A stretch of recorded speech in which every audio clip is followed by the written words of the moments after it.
हमारी जो अगली मेहमान है सियासत में तो अपनी पहचान रखती ही हैं, लेकिन उसके साथ साथ सोशल एक्टिविस्ट भी हैं, बड़ा ज़बरदस्त काम भी करी हैं। नायाब गौहर हमारे साथ मौजूद हैं। अस्सलाम वालेकुम, ईद मुबारक। Thank you so much, Eid मुबारक आपको भी। Thank you so much for joining us Nayab. आपकी ईद पे ज़ाहिर है हमने आपको यहाँ पे तकलीफ़ दी है, लेकिन ईद पे हर इंसान की मुख्तलिफ एक्टिविटीज़ होती हैं, कुछ ना कुछ आपकी फैमिली कमिटमेंट्स होती हैं, तो कैसे आगाज़ होता है ईद का? तो ईद मैं समझती हूँ मैं बहुत खुशकिस्मत हूँ, क्योंकि कुछ लोग ऐसे होते हैं कि जो अपनी फैमिली को, अपनी पूरी फैमिली को होस्ट करते हैं अपने घर पे ईद पे। लवली। तो मेरा वो वाला घर है कि जहाँ पे मतलब सुबह से लेकर रात तक चहल पहल रहती है, बहुत ज़्यादा रौनक होती है। सो दो तीन दिन पहले मेरी आउट ऑफ सिटी से जितनी फैमिली, जितनी कज़न्स हैं, वो मेरे साथ आके दे स्टे विद मी, और फिर उसके बाद वी स्पेंड चांद रात टुगेदर। ये बहुत देर से हमारा ये ट्रेडिशन है और बहुत लकी हैं कि उनमें से बहुत से काफ़ी लोगों की शादियां हो गई हैं, बट उसके बावजूद we have kept this tradition. तो मेरे लिए बहुत बहुत बहुत स्पेशल डे होता है। और जाहिर है फिर मसरूफियत भी उस एतबार से होती है। अब अभी हमारे पास चूँकि अपोजिशन लीडर भी आए हुए थे और वो यही बात कर रहे थे कि सियासतदानों के लिए बड़ा चैलेंजिंग हो जाता है मोस्ट ऑफ द टाइम कि अपनी सियासत और इन चीज़ों को मैनेज करना। सो आपको ये चैलेंजेस रहे? बिल्कुल ऐसे होता है। देखें, ऑब्वियसली जो लोग कॉन्स्टिट्यूंसी की सियासत करते हैं उनका तो बिल्कुल डिफरेंट एक सिनेरियो होता है, बिकॉज अक्सर वो अपने हलकों में गुजारते हैं और शायद अपनी फैमिलीज़ को इतना टाइम नहीं दे पाते।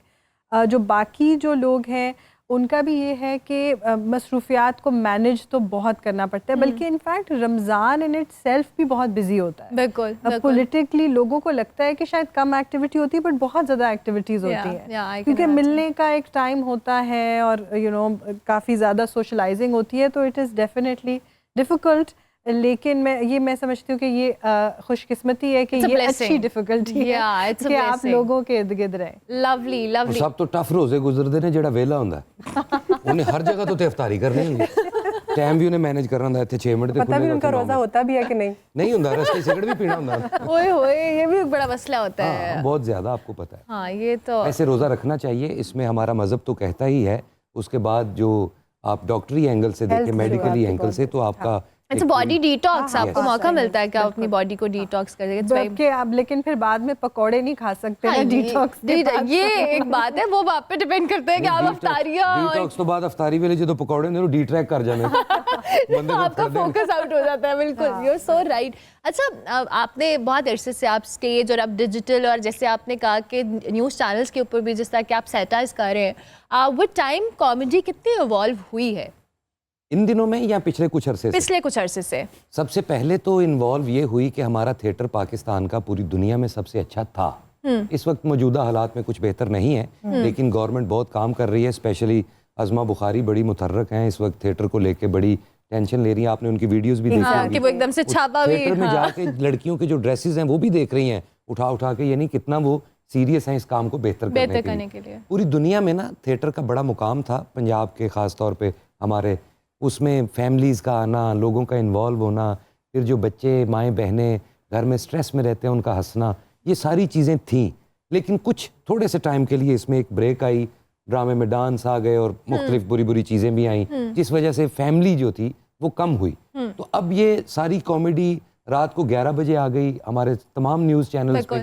तो आर्टिस्ट तो वही हैं जो थिएटर करते थे, इधर इनको ज़रा लिमिटेड रहना पड़ा, फैमिली ओरिएंटेड कंटेंट क्रिएट करना पड़ा, तो उसमें बहुत ज़्यादा इन हुई। फिर उसके साथ साथ जो हमारा हमसाया मुल्क है चढ़दा पंजाब, पंजाब की तरफ से बहुत मूवीज़ आई जिसमें कॉमेडी थी। फिर एक फैमिली ओरिएंटेड कंटेंट था, एनवायरनमेंट बड़ा देसी सा। फिर हमारे आर्टिस्ट भी गए थिएटर, पग शक पहनी हुई थी, प्रॉपर अटायर जो है ना मेरा वो सारा सूफी और पंजाबी था। और मेरा जो म्यूजिक था वो सारा मेरा मॉडर्न था। वाह, मैंने अच्छा मुझे रिस्पॉन्स मिला, मतलब वो बुजुर्ग लोग भी सुन रहे हैं, जैसे सर बैठे हैं जी, बुजुर्ग लोग भी सुन रहे थे जी। और आप सबको बुजुर्ग कह रहे हैं? ਤੁਸੀਂ ਮੈਨੂੰ ਬਜ਼ੁਰਗ ਕਿਹਾ ਕਿ ਭਰਾ आपको ਕਿਹਾ? बुजुर्ग का है? ਇਹ ਦੱਸੋ ਮੈਨੂੰ। ਤੁਹਾਨੂੰ बुजुर्ग क्या है मैं?